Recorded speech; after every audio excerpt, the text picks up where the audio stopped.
Salut Facebook Live, bon lundi. Je sais tellement plus je suis rendue où dans mes lives. En fait, le numéro. Est-ce que je suis à 111, 12, 13, je sais plus. Autour de ça. Mais en tout cas, une chose est sûre, je suis plus sur la plage. Je suis revenue dans mon salon, dans mon bureau. Le décor est un petit peu moins exotique. Mais que voulez-vous? C'est la vie. Je n'habite pas en Floride, malheureusement. Ouais, donc, comme je vous disais hier, ceux qui ont écouté mon live d'hier en direct du Uber sur l'autoroute en direction de l'aéroport hier soir, j'ai passé un 2 jours extrêmement enrichissant à la conférence IIN qui s'appelait Reconnect and Rejoice. IIN, c'est l'école où j'ai étudié. C'est de là que vient ma certification en santé intégrative. Et on se rencontrait pour la première fois en chair et en os. Et c'était à Miami que ça se passait. C'était sur 2 jours. Il y avait plein de conférenciers qui étaient là. Il y avait des sommités dans mon domaine qui sont venus parler. En fait, la majorité des gens, c'est des gens que j'admire vraiment beaucoup, beaucoup, beaucoup. Des gens qui sont très actifs dans le milieu de la santé intégrative, qui essaient de faire vraiment des belles et grandes choses qui contribuent à ce que le milieu de la santé soit plus sain, justement, et qu'on avance vers, qu'on évolue, en fait, dans ce domaine-là. Alors, ouais, fait que donc, aujourd'hui, j'ai envie de parler de choc post-traumatique. Parce que le fondateur de mon école qui a commencé, qui a ouvert la conférence samedi matin, c'est lui qui nous a accueillis. C'était super chouette. C'est un Canadien, mais qui a immigré aux États-Unis, à New York, et c'est là qu'il a ouvert la fameuse école qui fête ses 30 ans cette année. Et bref, donc Joshua, on le rencontrait, on était, je sais plus combien qu'on était, on était facile 1000 étudiants, en tout cas. Et donc, notre gourou à nous, le fondateur de l'école arrive et il a passé comme 2 heures avec nous. C'était super chouette. Puis, une chose qui m'a fait réaliser, c'est qu'il s'est mis à parler de la pandémie. Il s'est mis à parler de... Ben, en fait, il a commencé en disant, on vient d'en vivre toute une, hein? 2 années assez intenses. Puis, il dit, tu sais, on le réalise pas, mais on est en choc post-traumatique. C'est la raison pour laquelle j'ai envie de parler de ce sujet-là aujourd'hui. C'est tellement vrai. On réalise pas, tu sais, bon, moi je vais revenir sur ma vision puis mon expérience de tout ça parce qu'étant donné que, ben moi je passé à travers la maladie dans ces 2 ans-là, c'est sûr que moi j'ai eu une expérience un petit peu différente. Mais pas tant dans le fond, en fait. Je trouve ça intéressant de réfléchir sur le principe sur ce phénomène-là qui est le choc post-traumatique. Quand on vit quelque chose de vraiment très, très, très difficile, la chose en question ne s'arrête pas quand l'événement se termine. Notre corps a enregistré la souffrance, le trauma. Quand on dit trauma, j'en ai déjà parlé à quelques reprises dans mes lives, on dirait que trauma doit venir avec un événement particulièrement heavy metal, particulièrement lourd, tu sais. Mais non, un trauma, là, ça peut être une petite affaire, ça peut être une mini-affaire pour plein de personnes, mais pour toi, c'est immense. Un trauma, c'est une souffrance qui est enregistrée dans notre ADN presque, dans notre corps, tu sais, que notre corps a enregistré. Fait que donc, quand la chose se termine en question, l'événement qui est à la source du trauma en question, quand il se termine, on guérit, on passe pas comme à une prochaine étape, comme par magie soudainement. On est en choc post-traumatique. Puis là, encore une fois, tu sais, je sais que le mot choc post-traumatique vient avec une interprétation, une vision très... tu sais, on pense, bon, OK, c'est les vétérans du Vietnam qui sont en choc post-traumatique, ou bien ceux qui ont vécu, je sais pas, un tremblement de terre, ou bien un viol, ou bien un accident, ou des affaires de même. Pas nécessairement. Alors, je vous annonce, parce que je suis pas mal convaincue de ça, que la planète, nous sommes un petit peu en choc post-traumatique en ce moment, post-pandémie. Pandémie pas complètement terminée, mais les 2 ans qu'on vient de passer, c'est 2 années vraiment très particulières, on le sait. Tout le monde n'a pas vécu ça de la même façon. Mais malgré que, tu sais, même si tu n'as pas connu de personnes qui ont été touchées par cette pandémie-là d'une façon plus élevée que d'autres, tu sais, si tu connais personne qui en est mort, puis que ta vie, bon, c'est quand même passé bien, tu sais, il reste que on est en choc post-traumatique dans le sens où on essaie de revenir à notre vie d'avant, puis ça marche pas parce que il y a des affaires qui se sont passées à l'intérieur de nous dans ces 2 années-là. Il y a des prises de conscience, il y a comme, tu sais, la pandémie a déclenché des choses à l'intérieur de nous. Moi, je suis en choc post-traumatique parce que j'ai eu un cancer. Puis ça aussi, c'est quelque chose qu'on réalise pas. On n'en parle pas. Dans le milieu du cancer, on en parle de plus en plus, que c'est pas parce que les oncologues ont stampé le dossier guérison, rémission, le cancer est terminé, il a disparu, que on revient à notre vie d'avant comme si rien n'était, puis là, tout va bien, la vie, tu sais. Non, notre corps a enregistré une souffrance. On a eu la chienne, on a eu la peur de notre vie, on a souffert, on a vécu plein d'affaires vraiment difficiles, autant au niveau émotif qu'au niveau physique, que même quand on est guéri, il y a un travail à faire. Il faut reconnaître qu'on est on vit une forme de choc post-traumatique. Puis la pandémie aussi. Je parle souvent du fait que quand moi je vivais ça. Moi j'ai reçu mon diagnostic 2 semaines avant le début de l'arrivée de la COVID au Québec.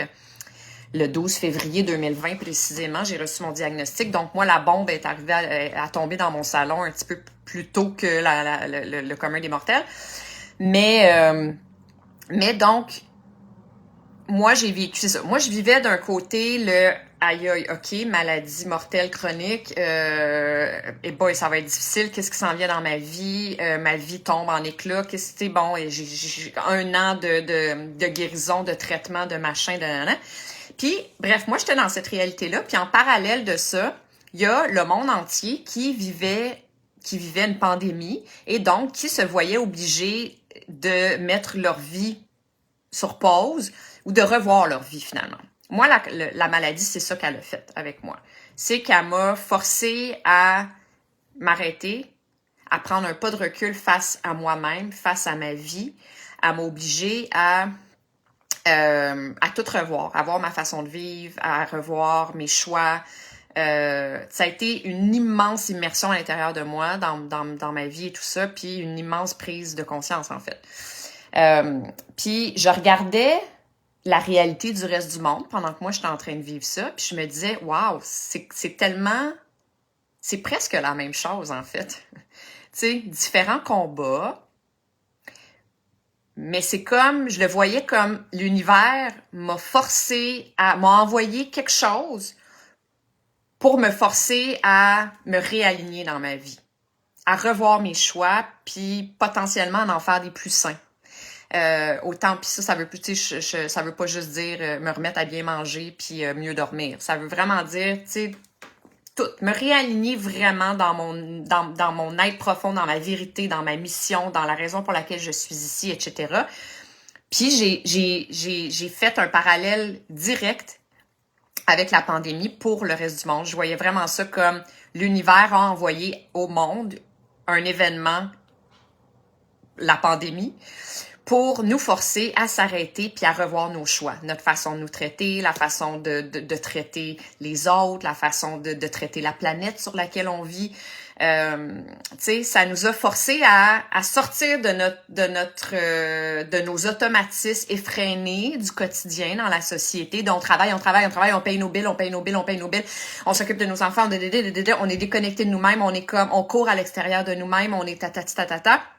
Pour faire, hey, ok, là, tout d'un coup, toute cette affaire-là n'existe plus. La course effrénée, elle peut plus exister en ce moment. Qu'est-ce qui existe? mais je reviens à l'essentiel. Je retombe dans mon corps, puis là, je fais comme, oh, OK, wow, je suis rendue où, moi, dans ma vie? Je suis rendue, je vis le résultat des décisions puis des choix de vie que j'ai faits dans mon passé, dans les années précédentes. Puis est-ce que je suis bien là-dedans? Est-ce que je suis confortable là-dedans? Est-ce que je réapprouve ça? Tu sais, bon, tout ça, là, tout bref.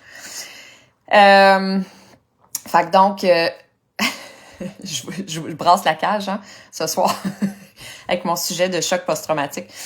Mais, ouais, fait que je pense que n'importe quel gros événement, petits événements dans notre vie qui nous shake, n'importe quel événement qui se passe dans notre vie arrive pour nous faire voir quelque chose. Elle arrive avec un message. Elle arrive avec une expérience à vivre dans le but de nous emmener à une conclusion qui va nous faire passer à la prochaine étape. Tu sais, qui va nous faire, c'est ça, passer à la prochaine étape. Qui va nous inspirer à ne plus stagner, parce qu'on a tendance à faire ça. On a tendance à stagner dans notre formule. Tu sais. Ouais. Fait que donc, ce que Joshua en question, le fondateur de mon école, disait dans son speech d'intro à la conférence en fin de semaine, c'était, tu sais, je vous invite à vous poser, puis à regarder les 2 dernières années derrière vous, puis à vous demander, vous vous situez où suite à ça. Les chocs émotifs peuvent blesser le cœur, bien sûr. Bien sûr qu'ils peuvent blesser le cœur, mais oui. Mais tu sais, la souffrance, ça peut être aussi un catalyseur vers une autre version de nous-mêmes, vers notre higher self, comme on dit en anglais. Tu sais, vers notre, je sais pas, à avancer. Tu sais, ça nous amène à avancer.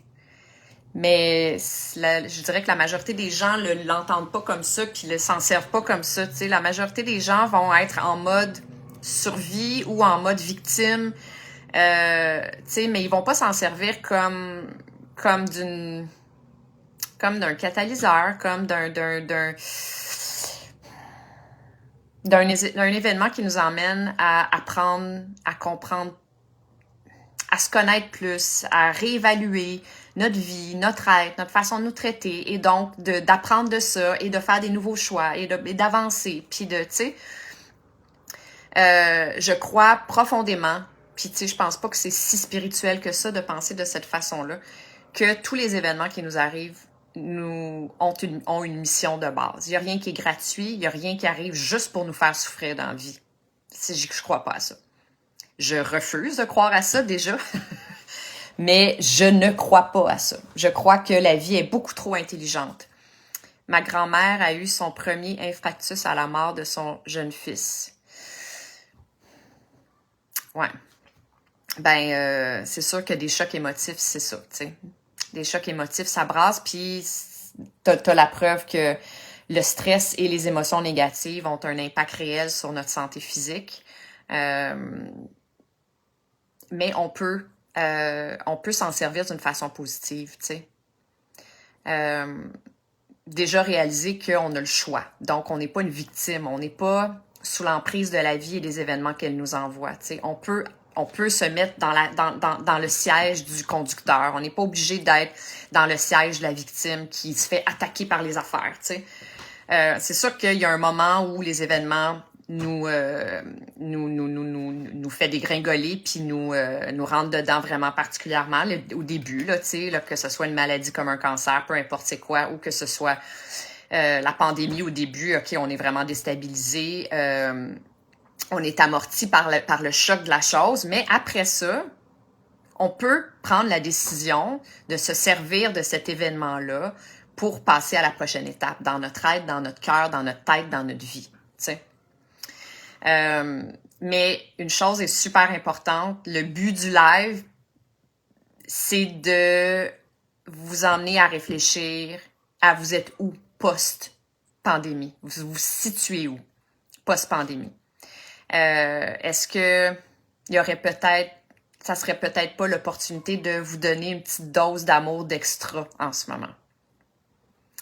Il y a un des conférenciers, Dr. Amen, qui est comme le maître du cerveau aux États-Unis. Il a ouvert une clinique. Il scanne les cerveaux pour vraiment